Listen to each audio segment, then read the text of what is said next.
Hello everyone, welcome back to the channel. This is Kaga. Yeah, there was a bit of an issue last week. Can't really avoid getting sick and whatnot. Interesting story about why I got sick. But let's not dwell on that too much. We can talk about that in the comments and whatnot. So here we are. We're in the Tier 6 Japanese heavy cruiser, the Aoba. Yeah, I know you've been seeing a lot of heavy cruiser replays lately, and maybe you're getting a little tired of it, but you know what? I swear this one's different. This one's different. We're not focusing on pyromania, we're not talking about fires and anything like that. This is just a little bit of a fun match I had with a clanmate of mine, who is also in an Aoba. So yeah, it's a great ship. It's a great ship. And you know, perhaps one of the best kept secrets of the Japanese CA line is, you know, what makes them lethal. And you can look at the stats and you'd only get part of the picture. Yes, using the Aoba as an example, it has 6 of these 203mm guns. They will reload a shot once around about every 14-15 seconds or so. So you can switch between the high explosive and the AP, and you can start dealing damage to a wide variety of targets. The secondary complement is, well, not perfect. It certainly is serviceable.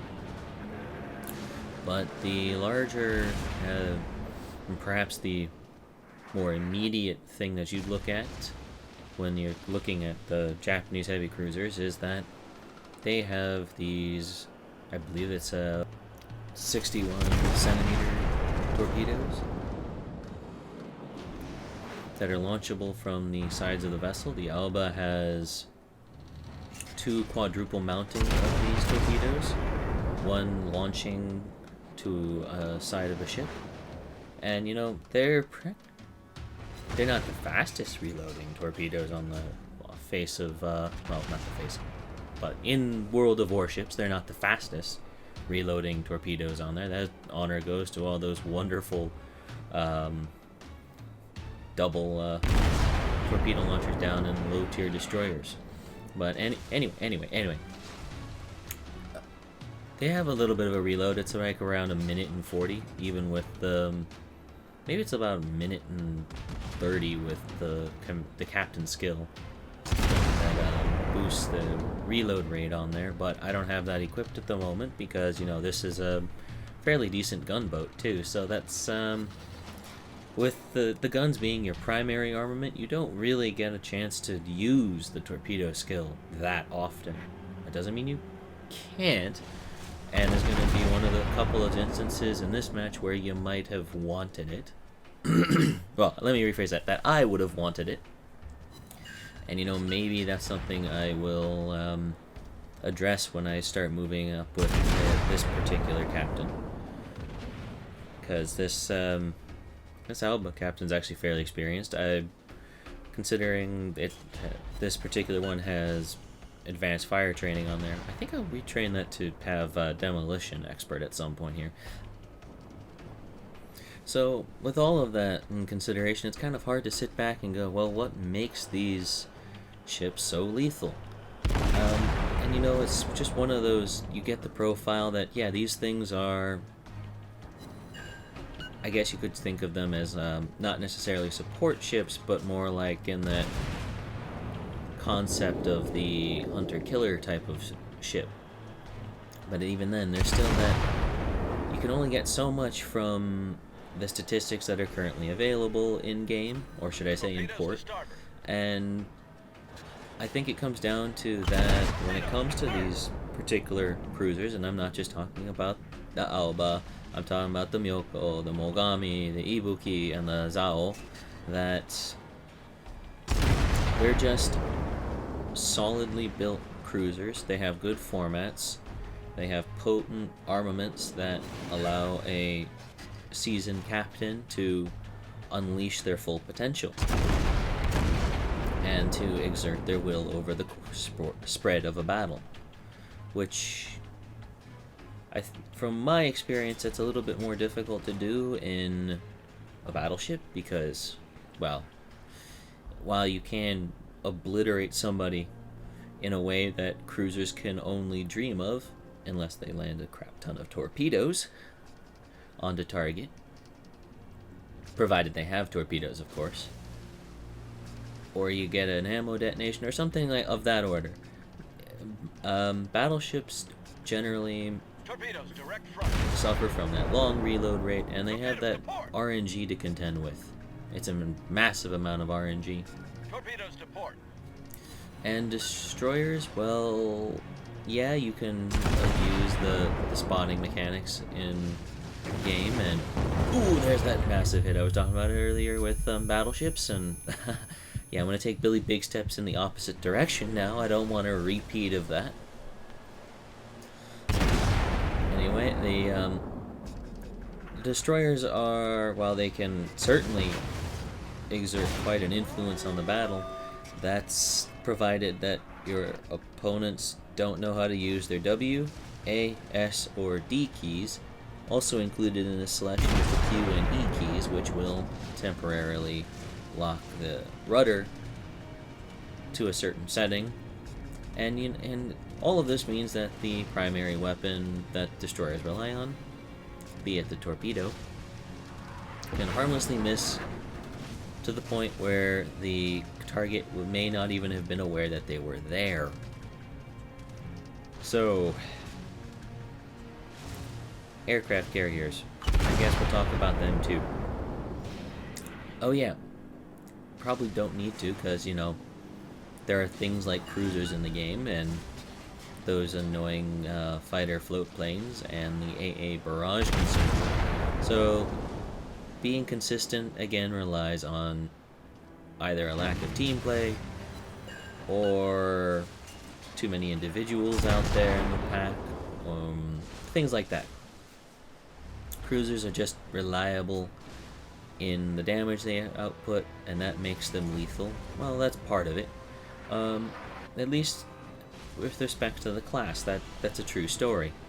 Now, when it comes to the Japanese cruisers, there's a bit more to the story here, because, again, we have torpedoes. They're very long-ranged. In the case of the Aoba, it is I believe either a 57 knot. No. I think they're 62 knot torpedoes, and they go 10 kilometers. Those are pretty fast. They allow you to be fairly flexible in both defensive and offensive stances. And you'll see me throw down these torpedoes down this alleyway.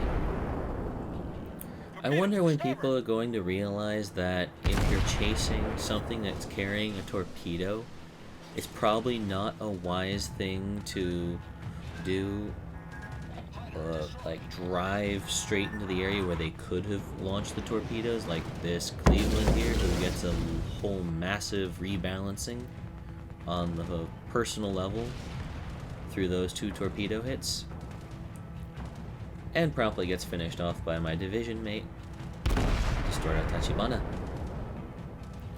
So, again, it's just one of those things where I'm gonna sit back and go,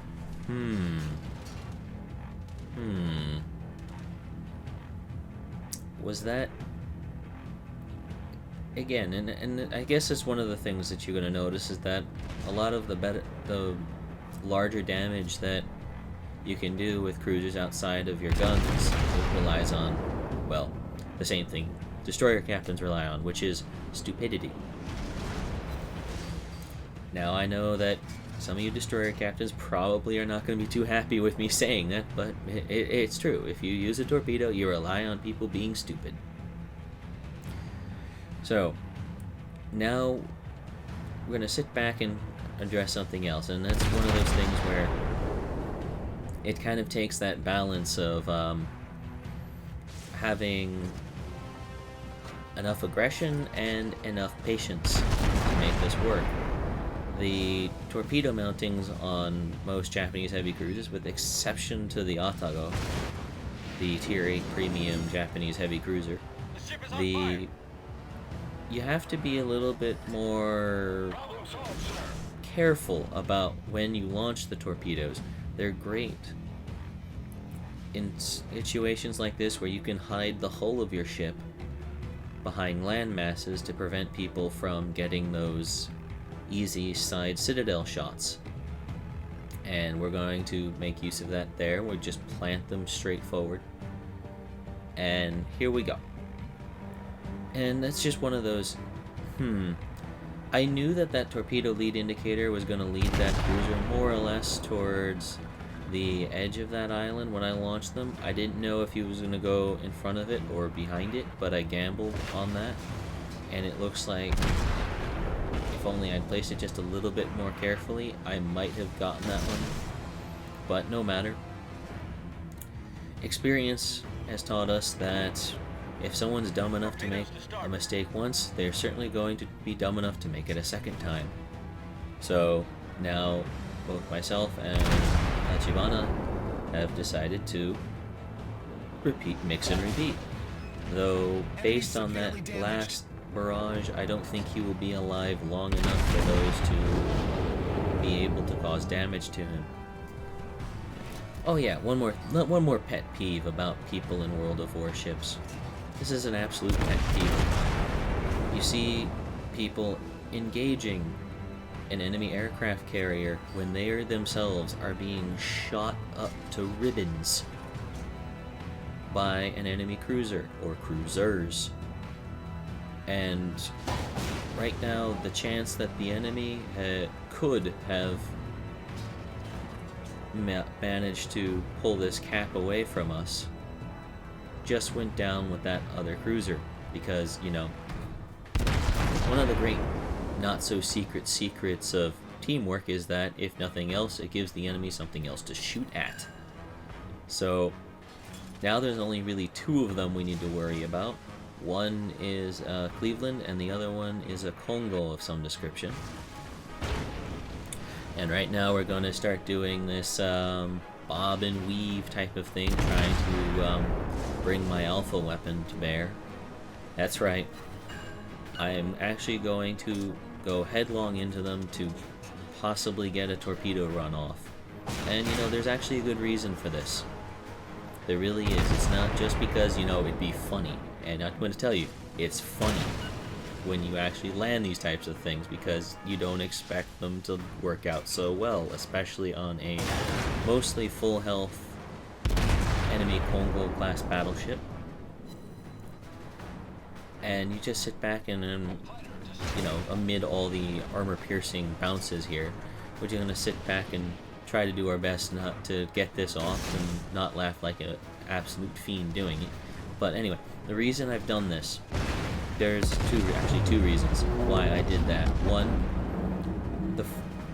the enemy basically dictated that they were going to try to cap, and that means that I need to advance to take pressure off of it. And while I could have barraged them from afar, by the way, wasn't that funny? Battleships driving in straight lines, it's as certain as death and taxes, right?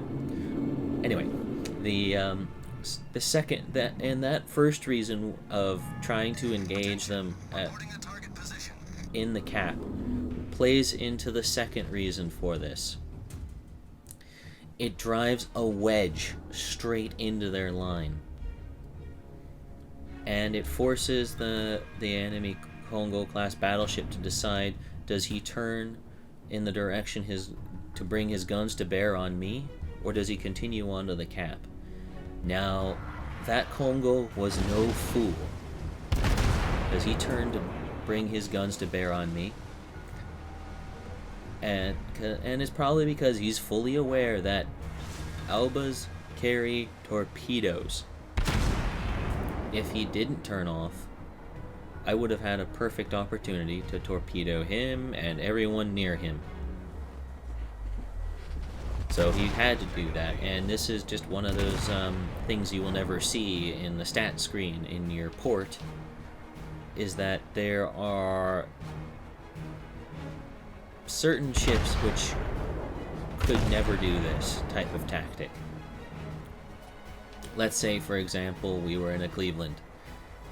Could never have done that. Never. Absolutely never. And you know, part of it's the fact that they don't have torpedoes. Or let's make a more comparable, use a more comparable example.